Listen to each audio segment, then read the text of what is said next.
The Tekken franchise will always hold a special place for me, as Tekken 3 was the first fighting game I truly fell in love with. As a kid, my mum would take me to a local restaurant that had a Tekken 3 cabinet in the corner, and I remember being enamoured with it from the second I laid eyes on it. The music, the animation, the level of detail in the environments, the awesome looking designs for characters like Jin and Yoshimitsu. Everything about Tekken 3 sucked me in, and I was hooked from my very first time playing it. After that, the Tekken series had its hooks in me, and I jumped into each subsequent sequel. While there have been a couple of misses here and there, the Tekken series has largely remained consistent in quality over the years, certainly more so than most of the other big fighting franchises, almost always providing a quality experience. So from the second it was announced, I was all in on Tekken 8, fully expecting to get another great fighting game out of Bandai Namco. But Tekken 8 is so much better than I could have imagined. However, we are living through a renaissance for fighting games. Microtransaction controversies aside, NetherRealm gave us another great MK game last year with Mortal Kombat 1, and Capcom dropped what is potentially the best Street Fighter game yet with Street Fighter 6, so I guess it's only fitting for Tekken 8 to be incredible. Tekken 8 is one of the most polished and fully featured fighting games ever put to market, offering an absurd amount of modes, a sizable and highly varied starting roster, and the most refined mechanics in a Tekken game yet. Tekken 8 is everything you could ever want out of a Tekken game and more. It's the best Tekken game yet, and an early frontrunner for Fighting Game of the Year. I want to kick things off by talking about the greatest surprise of Tekken 8, its story mode, The Dark Awakens. While Tekken has had some competent story modes in the past, with modes like Tekken Force and The Devil Within being interesting concepts, and Tekken 7 taking a significant step in the right direction as far as storytelling goes, these story modes have never been able to hold a candle to what NetherRealm has been doing since the PS3 360 generation. With Tekken 8, that's no longer true, as The Dark Awakens is Tekken's first truly outstanding story mode. The Dark Awakens is essentially a 4-hour-long CGI movie with dozens of fights and quick-time events sprinkled in, which I know on paper doesn't sound like the most exciting pitch in the world, but as the Injustice and MK games proved long ago, it can make for a surprisingly engaging formula. If you know anything about Tekken, you probably know that its overarching story is completely absurd. It's a sprawling family melodrama where multiple generations of the Mishima family duke it out and fling each other off of cliffs and into volcanoes. No other series is quite so gleefully over the top as Tekken. Picking up 6 months after Tekken 7, The Dark Awakens follows Jin as he plots one final showdown with his father Kazuya in an attempt to put an end to the Devil Gene, which has corrupted the Mishima family for generations once and for all.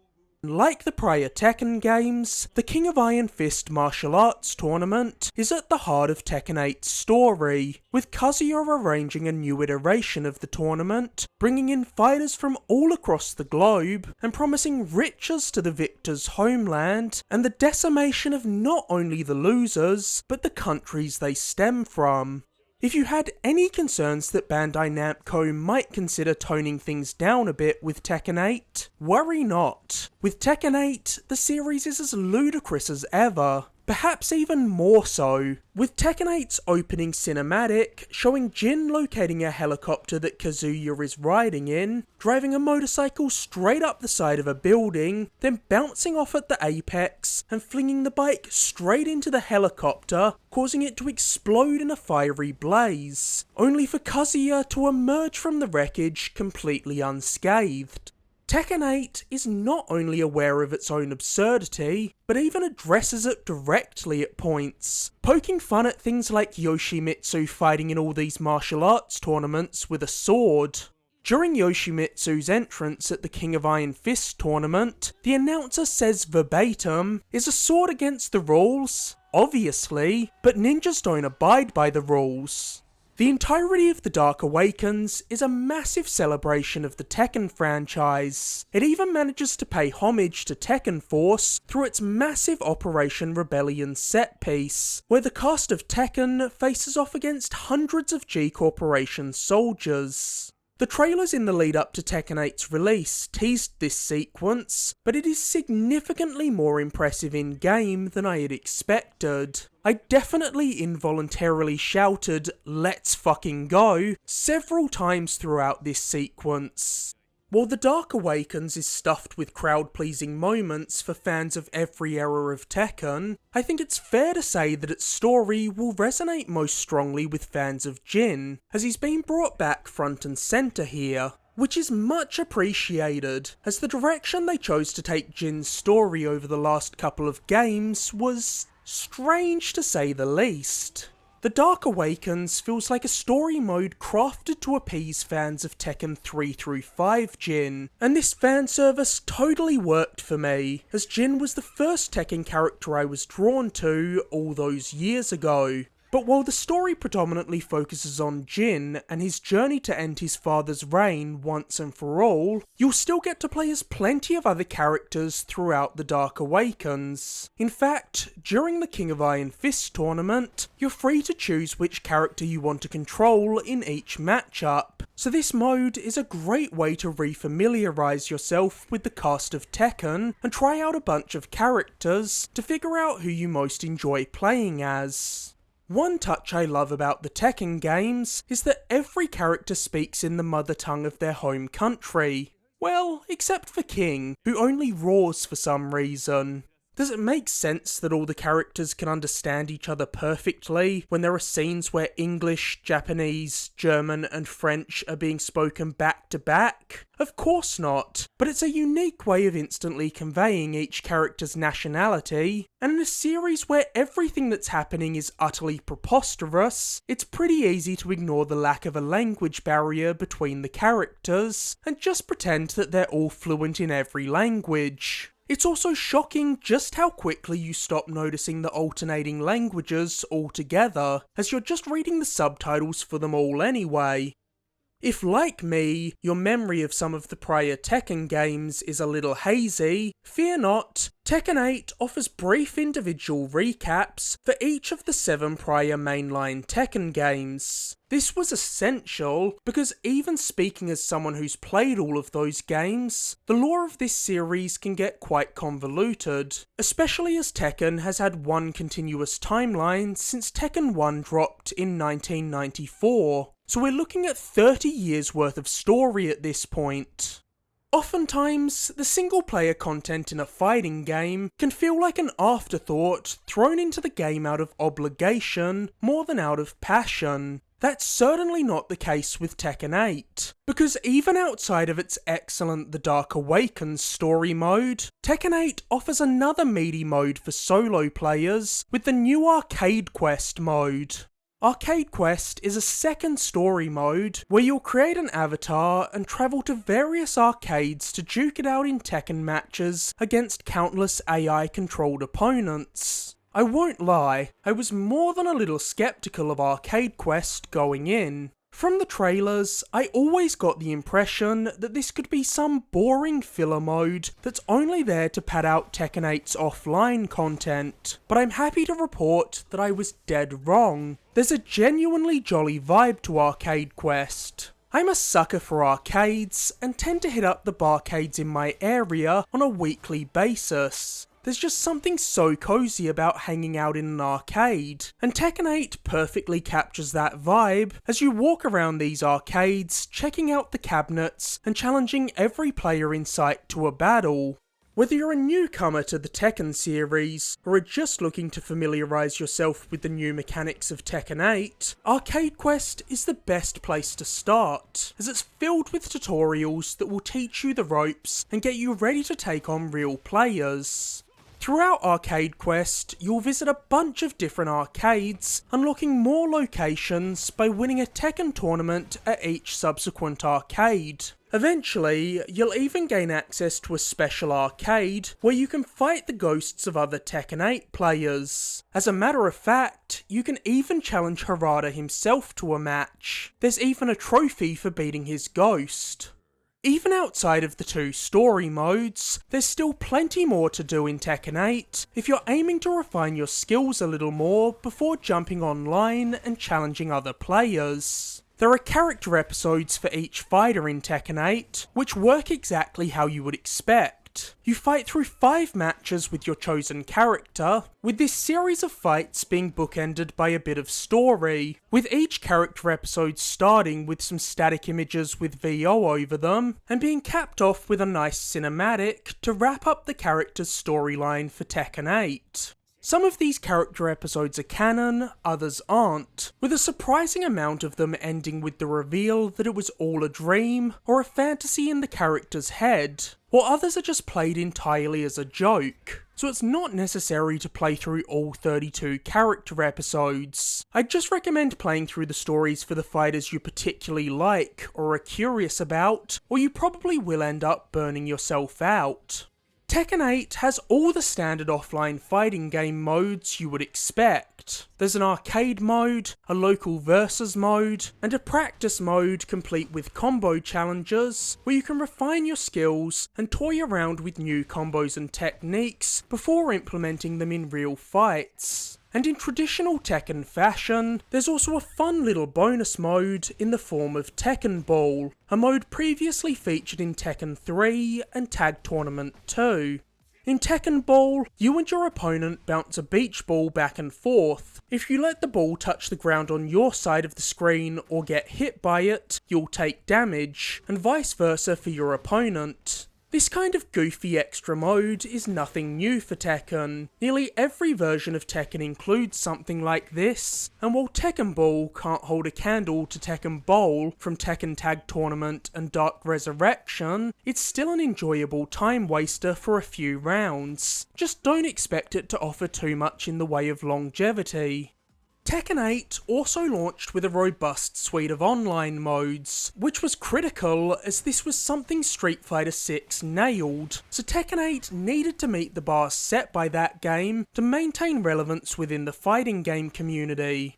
Like many recent fighting games, Tekken 8 has put its social elements front and centre this time around through Fight Lounge, which similarly to Street Fighter 6's Battle Hub, sees you wandering around a shared social area as the avatar you created in Arcade Quest, seeing dozens of other players going about their business who you can go up to and challenge to fights. But if you're not a fan of the pageantry and just want to get straight into the action, Tekken 8 also allows you to hop into casual and ranked matches straight from its main menu.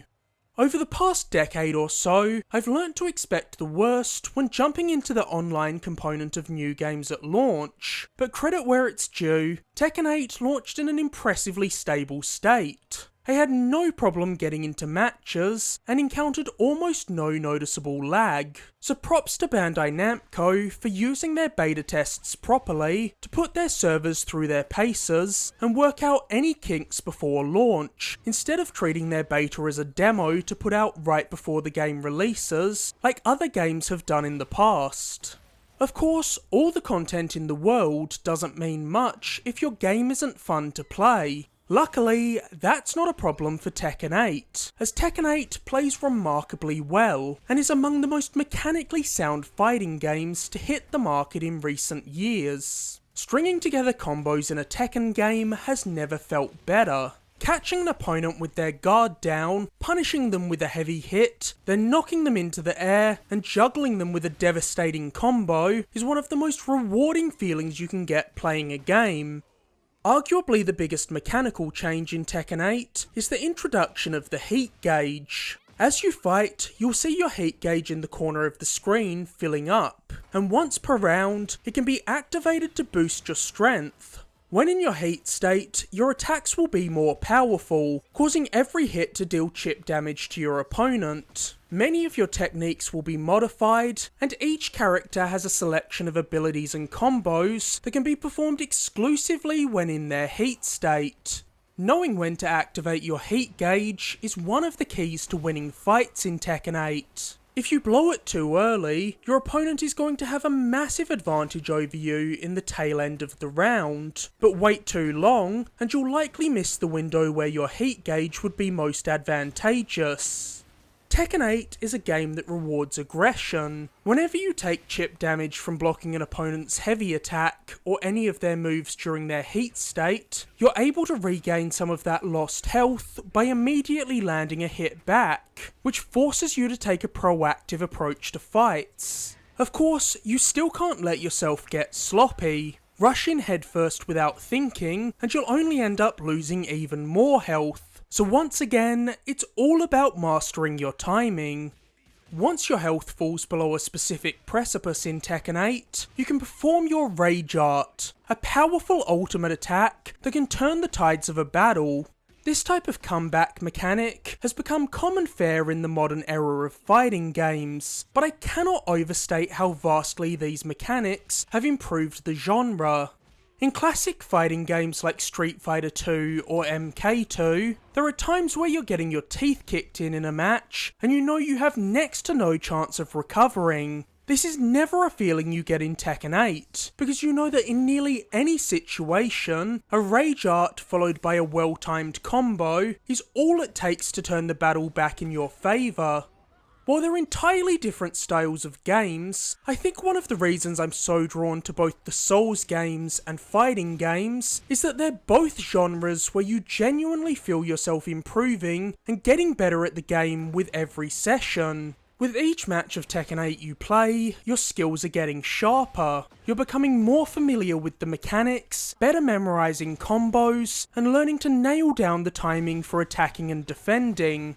Much like Street Fighter 6, Tekken 8 offers two control schemes. The classic Tekken control scheme, where each of the controller's face buttons, or buttons 1 through 4 on a fight stick, represent one of the character's limbs, as well as a simplified control scheme designed to make Tekken 8 more approachable for newcomers. With the simplified control scheme, you'll only ever need to use the 4 face buttons to do everything in the game, and by mashing just one button, the game will automatically string combos together for you.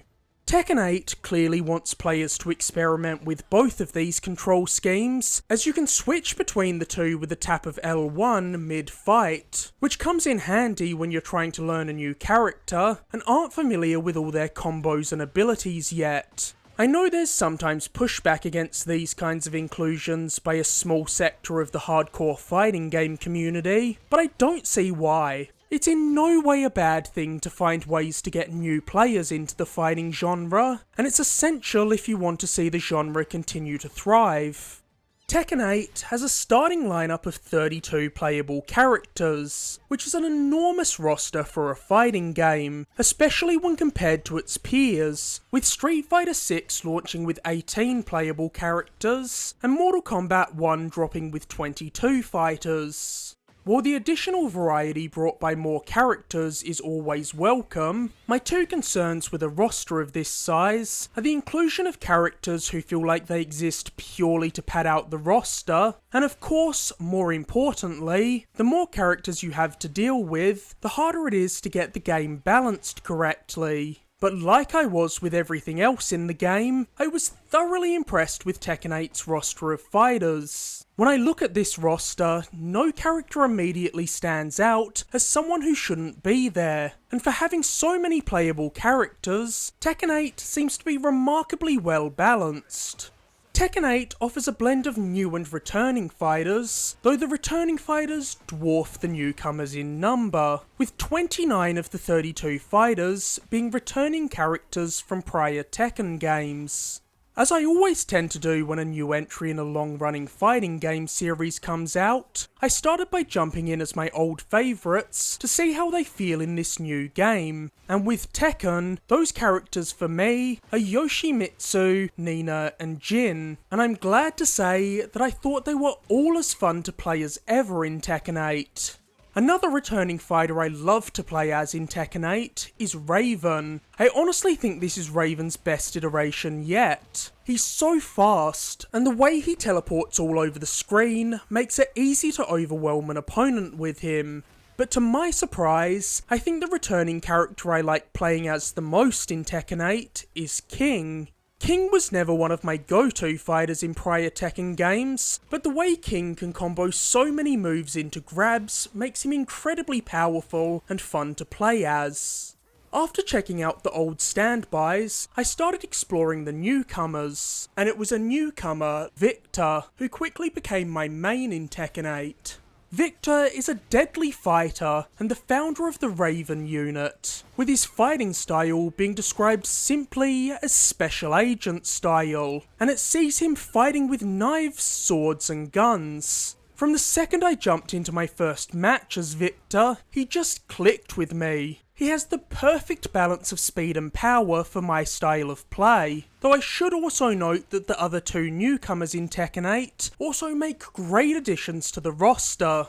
The coffee-obsessed Peruvian MMA fighter Azucena is instantly charming when she pops up in the Dark Awakens story mode, and her banter with fellow coffee lover Leo is just perfect. However, she is a slightly more complex character to learn, and it'll take a lot of practice if you want to get her moveset down. And while I won't spoil who exactly she is, as she plays a pivotal role in The Dark Awakens, the third newcomer, Reina, also plays wonderfully. She fights with a modified, more acrobatic version of the Mishima style. So despite sharing a fighting style with plenty of other Tekken fighters, she doesn't feel like a mere clone of Heihachi.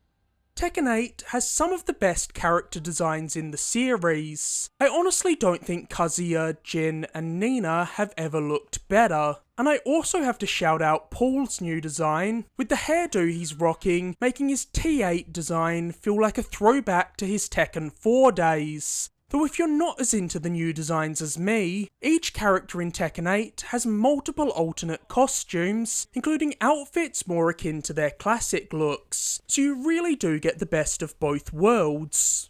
The 16 arenas featured in Tekken 8 offer a tremendous amount of variety, showcasing vastly different environments from countries all across the globe, and the stage destruction found in Tekken 8 could give the Dead or Alive games a run for their money, as you smash your opponent through barriers, walls and floors, and send them plummeting over ledges. I know some fighting game players prefer a more static stage, but I've always had a soft spot for stage transitions, and I love the additional spectacle they bring to the fights in Tekken 8.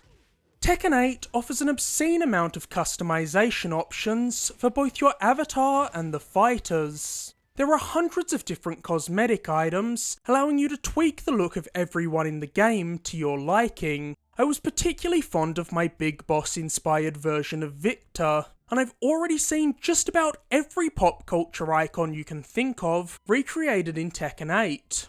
While I might prefer the more stylistic look of something like Street Fighter 6 or one of the Arc System Works games, there's no denying that Tekken 8's production values are through the roof.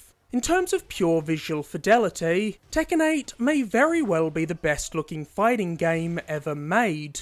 Tekken 8 is the first big fighting game made in Unreal Engine 5, and it's allowed the series' visuals to make a massive leap forward. This is a gorgeous game, with fantastic character models, exceptional animation, and some of the most stylish cutscenes to ever grace a fighting game. Tekken 8's fights are accompanied by some incredible music, with the rocking tunes perfectly complementing the high-octane fights. Not that I would expect anything less from the music of a Tekken game. The Tekken series has consistently delivered some of the most memorable soundtracks in the fighting genre. In fact, Tekken 8 is a great sounding game all around. Despite being a very fast game, Tekken 8's extraordinary sound design manages to make you feel every blow landing, giving each hit a sense of impact.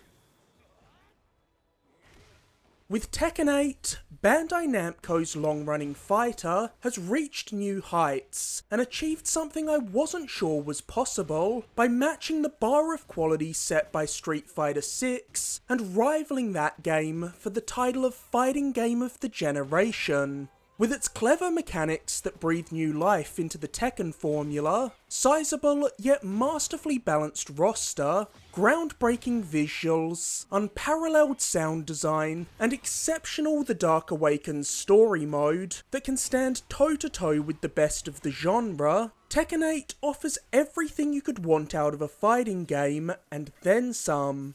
Tekken 8 is a triumph for Bandai Namco, standing comfortably as the best Tekken game yet, and one of the greatest fighting games ever made.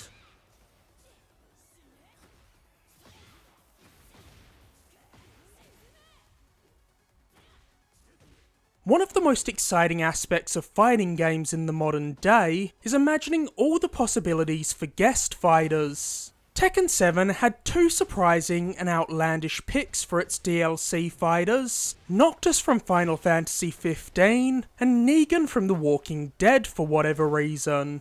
Could Bandai Namco and Square Enix work together to grant the internet's wishes and bring Tifa in as a DLC fighter for Tekken 8? I guess we'll just have to wait and see, but in the meantime, go ahead and let me know in the comments who you want to see as a guest fighter in Tekken 8.